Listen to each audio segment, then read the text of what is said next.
Okay, it's me, World Famous Gamer. Welcome to my chess course where I teach you how to play chess.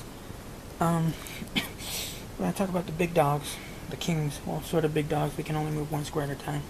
They're mostly running from everybody in the beginning stages of the game, assuming you bring the kings out early in the game, which is not a good idea. But towards the end of the game, when there's less pieces, they're more valuable. As the game progresses, they start becoming more active. These kings get placed on opposite colored squares. He gets placed on a dark square because he's a light king. Dark king gets put on a light square. Their value is infinite, like eternal. They never leave the board. They're always here. Object of the game of chess is to checkmate them. That's attack them in a way that they can't move, and they can't capture the piece. I'm gonna go into that a little bit more in other videos.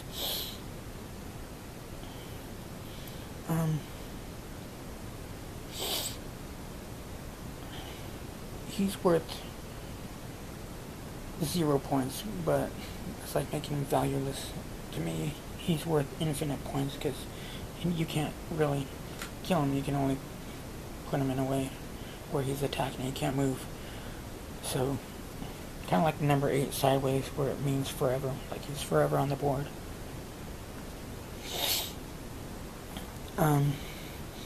These guys move like a rook, but with limited access. A rook and a bishop.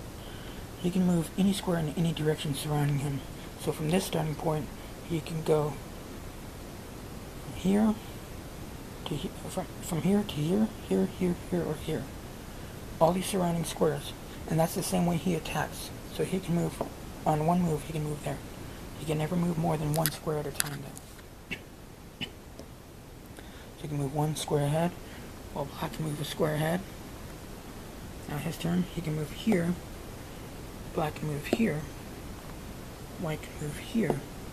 Now notice, they're right next to each other, but they can never cross this line. Black can never move here or here, because then he would just take him off the board, so to speak.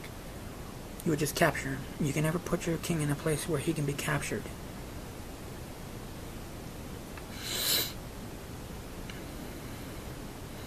So, he would have to move in one of these squares, or one of these squares. 1, 2, 3, 4, 5, 6, but 7 and 8 right here are a no-go.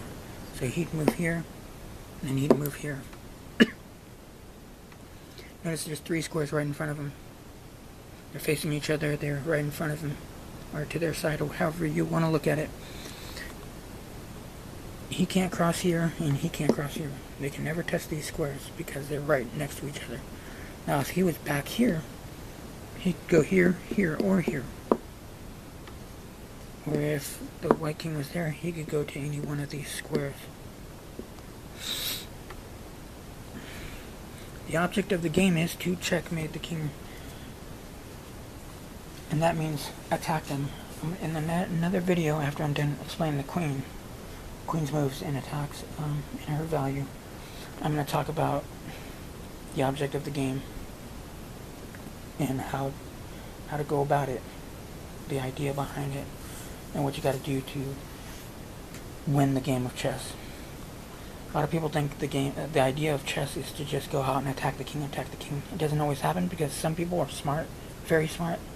I mean, even geniuses and highly intelligent at defending their king with their pieces. So you're not going to just checkmate them like that. If you're playing against beginners, you have a better chance of doing that. But as you go up the ranks, there's always bigger fish. You could play it as a beginner. You play against like the little goldfish, but when you play against like the grandmasters, you're talking like international masters. And masters are like great white sharks, and grandmasters are like megalodons. And they'll swallow you whole. So, king is worth, well, let's say it this way. He's right here. He can go to any of these squares surrounding him. He cannot go to a square occupied by a piece. Since the pawn guards that square, he can't go there because then the pawn could take him. It would be putting him in check. So, that square he couldn't go to in this situation. But this one, this one, this one, this one, this one, this one, this one. and you take the pawn off, he could go to any square surrounding him. Let's do it like this. Whoops. Any of these squares surrounding him. Think of it like this. Look at the X. With the boom, boom. And now look at the red X and the white plus. So it's like a plus sign. So the king could go to any of these squares as long as no other piece of his is sitting there. For example, the pawn. He can't jump over the pawn. He would have to go around if he wanted to get to here. He can't just be like, oh, I'll just take him off the board, and then when I go back, I'll put him back. He can't do that. So he would have to go this way or this way on one move, and then the next move go in front. Same principles apply to the black king. You can only move one square at a time in any direction, and he captures in any direction. So let's say you had let's say the queen moved to this square. It'd be called check, but she'd be jeopardizing herself because he could take. Let's say the next move, black plays a bishop here. Well, it's within range of the king's attacking distance, so he can go boom, take it off the board. So the king starts here, and on a dark square, light king on a dark square, dark king on a light square, and he moves in any direction from wherever square he's sitting. The minute he leaves the first rank or off the edges, if he's here and leaves off the side, he's always going to control 8 squares. 3, 1, 2, 3, 4, 5, 6, 7, 8. Now there's something, an advanced ability the king has. Shoot, I'm wondering if I should do it now.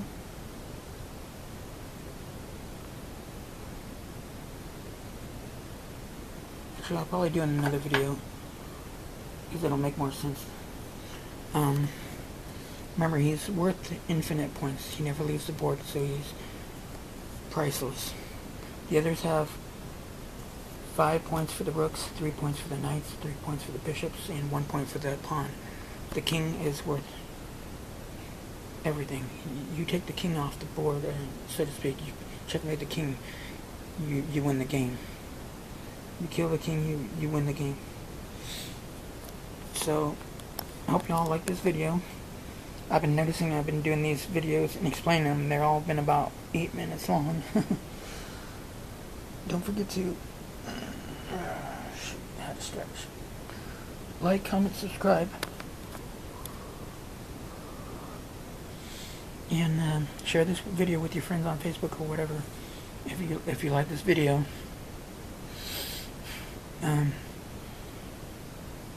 hopefully it's taught you something. Hopefully you've learned how to play through these videos. It's always a pleasure to teach people an awesome game like this, the most popular game in the world. There are more books written about chess than any game that's ever had books written about them. You can Google that. It's pretty cool. Like, this is really the ultimate game of kings. I'm going to go to the queen next. Talk about her value, her movements and attacks. And you'll find it's just like the king's. He's like this, the queen is expanded more. The king is kind of like, he's kind of got like a rook move, up and down, just a very limited 1 square at a time move. And also like a bishop. You know, from here he can go to this diagonal, this diagonal, this diagonal, this diagonal. Now if you put him on, if he moves there, his next move, it's like a rook too. So it's like a rook and a bishop, but very limited. Diagonal, diagonal, diagonal, diagonal. The queen is far more expanded. She goes to the edge of the board. She attacks to the edges of the board depending on where she's at. Well, no matter where she's at, actually, she's always attacking a lot more squares than the king. She's like the king, but way more enhanced in range. So, oops. Like, comment, subscribe, and share this with your friends. Don't forget, we're going to get to 10,000 subscribers. You guys can make it happen. I appreciate everything you guys do. All the comments, they really mean a lot. I don't really have friends to talk to, so it helps to have people to talk to. You're a big blessing. Hope God blesses y'all and your families. Love y'all. Thanks for your subscriptions, and have a great day. And play chess. Bye.